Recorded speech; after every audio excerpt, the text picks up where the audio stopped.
What has been the biggest challenge you have seen? The There's transformation. multiple challenges. I think one of the most important thing for any successful digital transformation project is leadership. You need to have leadership and an attitude from the senior people that this change is needed. Welcome to the Smart Cities Council podcast and its special series with our global thought leaders.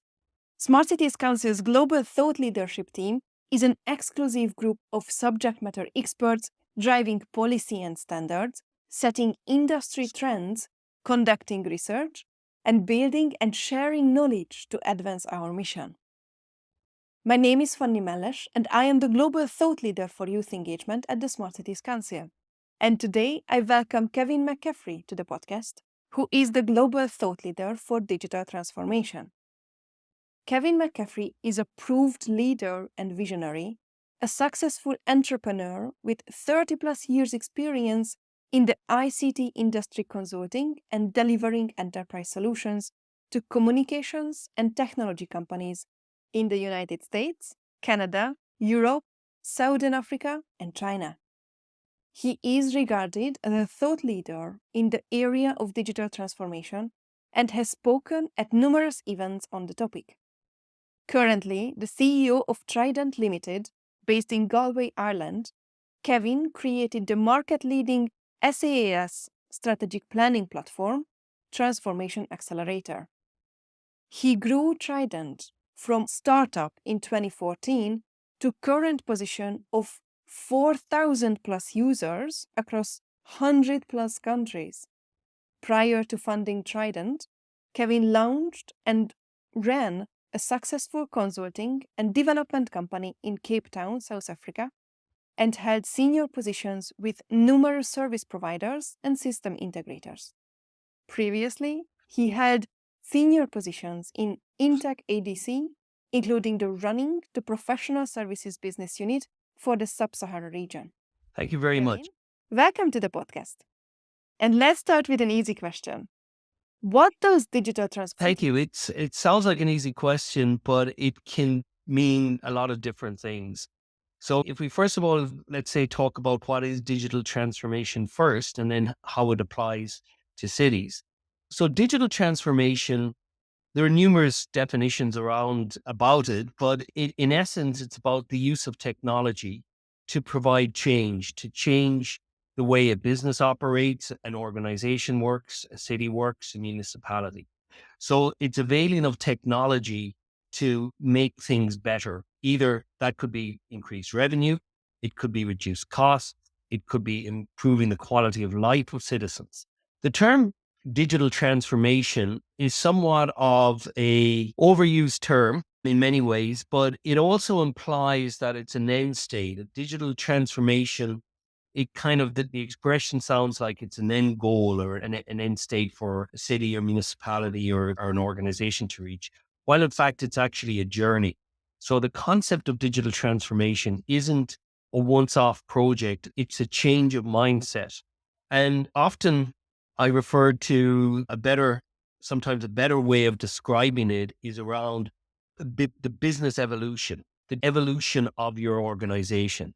So it's about transforming and changing your organization to be able to adapt to market changes, to customer changes, to social, environmental.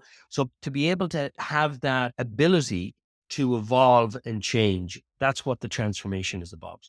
I love that you talk about transformation. Could you elaborate? It is change is always a disruption, regardless of what it is, right? You get a new pair of shoes. It's going to take you a while possibly to break them in. They feel a bit uncomfortable first, but then once you break them in, they become, these are nice and comfy. They're not like my old ones, but they're nice and they look good, right? It's the same thing with regards to transformation and change. There is an element of disruption. There will be an element of disruption, but it's important to recognize that and manage that as part of the process. Because that disruption is not, although people look at digital transformation and they think about technology, So in a city, we've worked with so many cities, and you talk to people at the city, and the last thing they want to hear is somebody coming in with a brand new shiny piece of kit or hardware that they're going to stick on the top of a light pole or whatever and say, look how wonderful this is. You need to provide value and a solution first and foremost, right? The technology part of that is in some ways the easy piece to deal with. But when you're transforming, it's not just about the technology. There are many other considerations that need to be factored in as well. When I think about technology, it's the scientific knowledge applied to a practical problem. And that means that it's a much wider understanding, not just the digital technology or information technology. When you are talking about digital transformation, I assume, and that's the question, do you only include the digital technologies? If you look at technology and you think about what is not digital technology, what is analog technology? So I think the word digital is a bit of a misnomer as well, because we're living in an age which is very different. And also, people can look at digital transformation, or you hear terms like digitization. And for a little pizzeria that's going to take their order and put it online or connect with Uber Eats or Deliveroo or whoever you're using, that is a form of transformation. That's a form of digitization. But they're taking essentially the same service and they're putting it into an online method and a different channel. That's not just about putting IoT sensors or whatever. It's actually taking the business as normal and making it more efficient through the use of technology, right? So you're not necessarily saying that everything is going to disappear because of, or it's going to have to change because of the digital transformation or digital. There's lots of activities that are performed within a city that are non-digital that need to be managed. But the way that you can improve efficiency in those is through better workflow, better assignment of jobs, knowing better routing for garbage collection, understanding having smart garbage bins to know when they're full, controlling lighting so that there's notifications to when they need to be maintenance is required. All of those things can help in terms of the overall transformation. But the key important thing about digital transformation when people consider it is there's multiple pillars to it, right? So you've got to deal, first and foremost, the most important aspect of digital transformation is people. People run companies, people operate cities, they manage cities, they keep cities ticking over. They're the essential part. So people is an important aspect of digital transformation. And that can mean that their roles will change. So you've got to think of things like change management as part of this. So you've got the people, you've got processes as well. How you're going to do things may change because of technology, because of the implementation of different methods of doing things. The other aspect that's really important is data, right? If we were having this conversation 5, 6 years ago, the first question would be, tell me about big data, right? So that's no longer in vogue as such, but it hasn't disappeared. There's still lots of data out there and you need to be able to manage it and control it. And the other thing is then you get into the technology, right? So you've got the people, the process, the data, and the technology, right? I put technology forth deliberately because it's more important to deal with the other three first and understand why you're doing it. What are the objectives? How are you going to govern things? So that's about data as well. So it can be anything about cybersecurity. It could be about personal data, but it could also be about consistency in enabling partners. If you're in a city and you've got data and you're publicizing data about traffic or whatever, you may want app developers to consume that and provide new services to your citizens. How do you do that? How can you do that securely and safely? So it's about managing data and governance, right? And then the technology aspect of it is important. I love that you told us the four pillars: people, process, data, and then technology. However, I would like to come back to an earlier sentence that technology helps us create or improve efficiency. And smart cities sometimes get the criticism that they just help efficiency, but do we want more efficient cities? Is that really the end goal for smart cities or for technology to create more efficiency for people? Because people might not want efficiency. People might want some chaos, some ambiguity in their life. Efficiency is one element. When you're looking at an overall strategy, you've got to, first of all, and if we elevate it up a little bit in terms of a strategy for digital transformation for a city, you first of all, one of the key aspects on that is you need to identify who your key stakeholders are. Who are the key beneficiaries, right? So those could be everybody from the mayor to the local government, to the municipal workers, to businesses, to investors, to the citizens, right? All of those are beneficiaries and have different personas. Each of them are going to measure, you want to provide value as part of your program to them. The type of value and how that you will provide will be different depending on the persona or the beneficiary of that. For example, the mayor may want to say, gee, we've got to balance the budget, right? We need to improve costs, but I also need to get elected again, and I want to keep everybody happy, right? So that's one thing. While the municipal workers are looking for something different, businesses are saying, look, we need services that are more efficient that can do it. The citizens want more efficiency in certain areas. They want the capabilities. They want to be able to have a better dialogue with the city. They want to improve their services. They want better in terms of mobility services. They want things connected, all of those types of things. So those are all different. And how you measure success for each of those beneficiaries will be different. Efficiency is one, right? There could be an opportunity for the city to generate revenue through advertising. There could be looking at public partnerships, private public partnerships to look at funding different programs. There could be goals that you're looking at mapping from a strategy to the UN sustainability goals. What are we going to do to improve things? So all of the efficiency is one outcome, but it's an outcome that could be very critical to one stakeholder, but completely irrelevant to someone else. And that's the important thing from a high level strategy. You need to understand, first of all, at a high level, at the 30,000 foot level, what are we trying to achieve here? Because so many times, cities that are focused on a smart city project about smart lighting, smart parking, whatever. And it's cool, but it's a PR stunt in many ways, right? It doesn't actually achieve anything. You've got multiple projects that are not connected in terms of data. So as part of your strategy, you also have to consider, how are we going to achieve this? How do we maintain this? How do we govern this from a data point of view? How do we ensure that there's a standardization for APIs? So are we adhering to any standards bodies? So in Europe, for example, FIWARE is a standards that are used for a lot of IoT devices, right? So is that going to be used? Also, a key aspect on this is the realization that the city themselves don't have to do everything. You need to consider an ecosystem approach.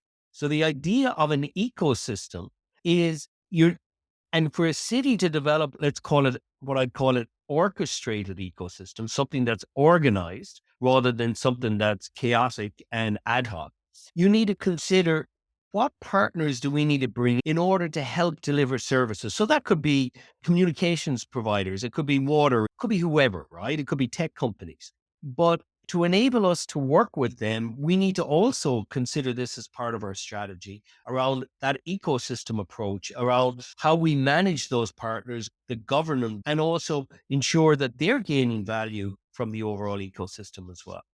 I really love this ecosystem approach because it shows that the city is a complex system and it's the emergent property of the urban agents living in them, and our interactions creates the city. Thus, we can create a better future for cities. It's a dynamic network of entities interacting with each other to generate value for all participants. The value can be measured in multiple ways. The value could be, I know that when I'm getting a bus, that I can check the quality of the air, and my kid, if they have asthma, I can watch that. But I'm a businessman. I know that I can get whatever, I can get office space I need. I know that security, I'm driving, traffic is better. So all of those are different types of value you're going to generate out of it, but it's dynamic. And the fact is, to have that ecosystem approach where you're able to leverage other organizations to cooperate, collaborate, and work together to develop services that can help the overall ecosystem is, is key, is absolutely key.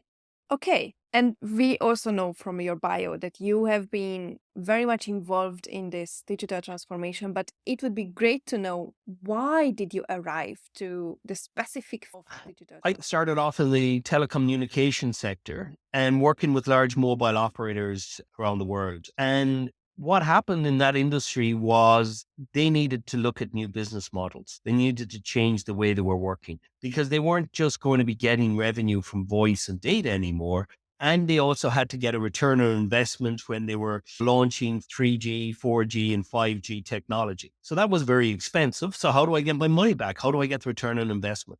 So they started looking at other opportunities and other sectors. So the telecom sector is interesting in that it touches on many other sectors, whether manufacturing, mining, smart cities, all sorts of different things. But when we were working with many of those organizations, they were looking and saying, hey, we've got this wonderful 5G, 4G solution. Why doesn't everybody just come in and use it? And I said, hold on a second, you need to think about this differently. You can't just create a product and then look for a problem, right, to solve. They were doing it backwards. And at that time, it was the terms that were being used. This would have been in 2010, 2008, 2007 or so. They were talking about the digital revolution and all of this type of thing. And what happened is they needed to change the way they were thinking. They needed to transform. So as a result of that, we were working with the standards body at the time called the Telemanagement Forum, who is the largest standard bodies in the telecom sector globally. So they have about 85% of the global telecom market as members, but they were looking at creating a standard. So I created a best practice, which was called the B2B2X business scenario template, which was essentially 26 slides that said, hey, if you're looking at doing something different, think about who, why, and what, and then get into the how, right? Because you need to figure out the business model. You need to figure out what that ecosystem looks like. And basically, that became the genesis for our platform, which is called Transformation Accelerator. So we took that 26 slide deck and we transformed that into a SaaS platform that people can use to collaborate and work together for digital transformation strategies. So when we launched this back in 2017,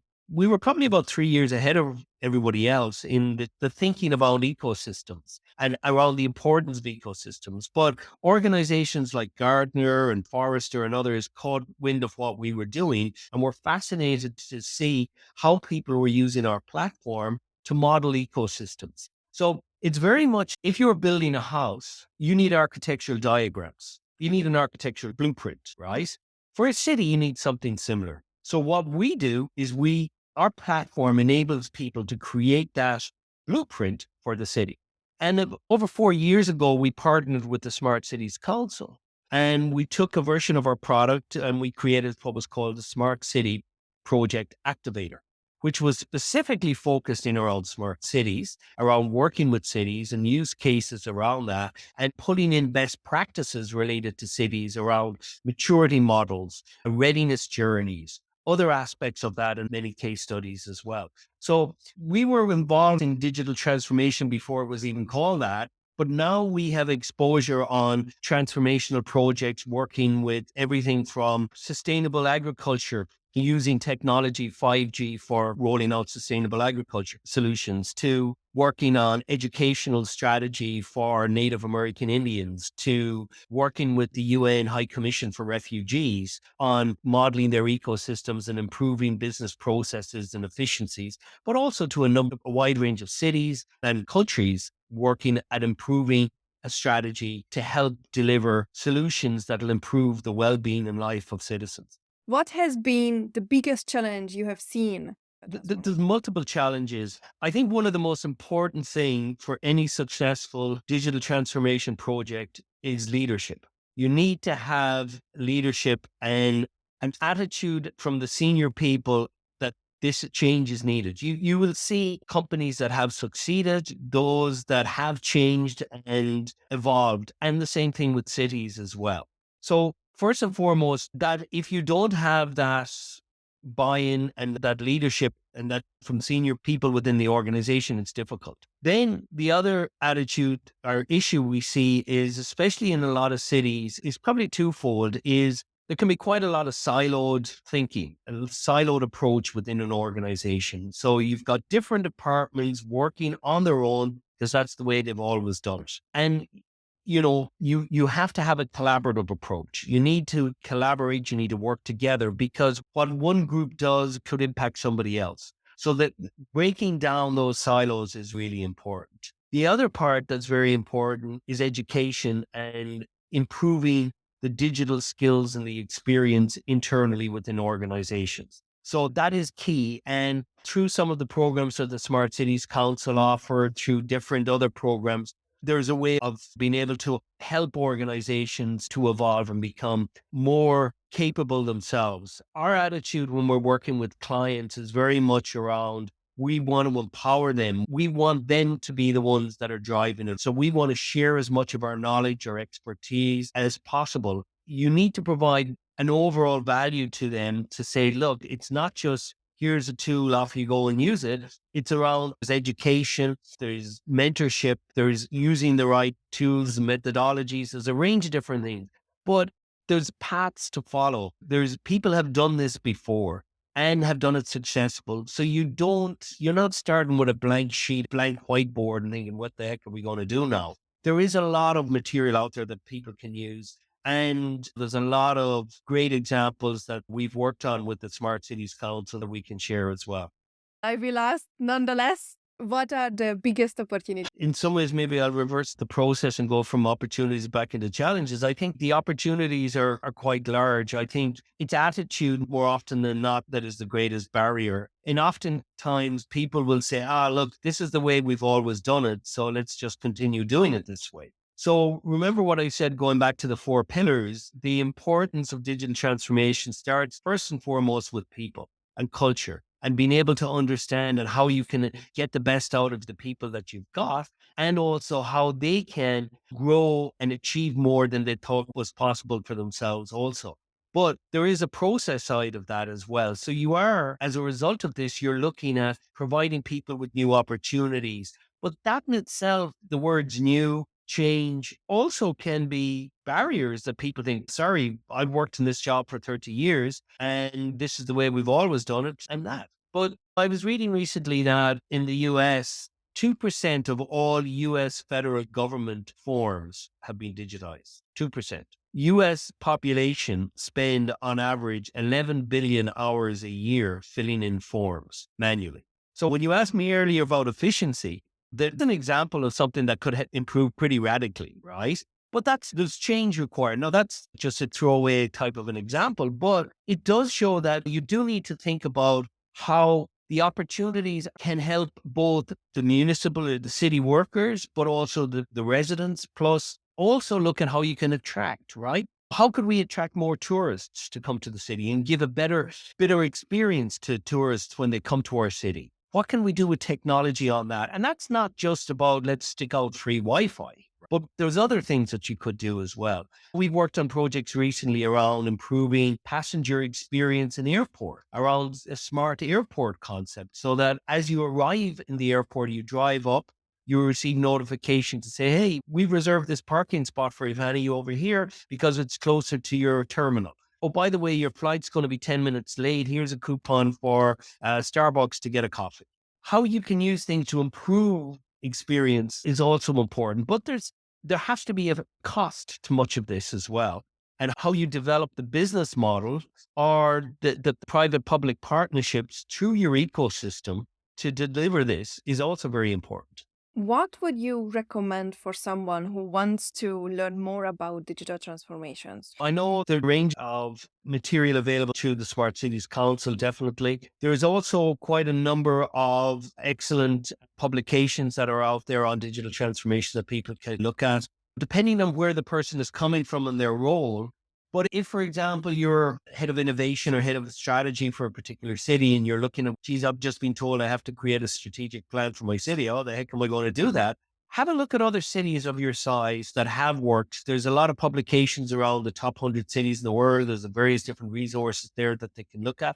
But also, I'd suggest you reach out to the Smart Cities Council to have a quick conversation with one of the team, one of the global thought leaders, whether it's myself or somebody else, because depending on what you're looking at, whether it's security, cybersecurity, whether it's around education, we do a lot of work as well with universities and that. So there's a lot of good resources out there, but it can be overwhelming as well on the other side. So you need to ask the right question and need to ensure that you're looking in the right areas for, if you're a small 50,000 city, a city of 50,000 people, having a look at what New York or Barcelona or Dublin have done from a smart cities point of view probably doesn't make a lot of sense. Look at other cities, comparable cities, and what they've done and how they've succeeded.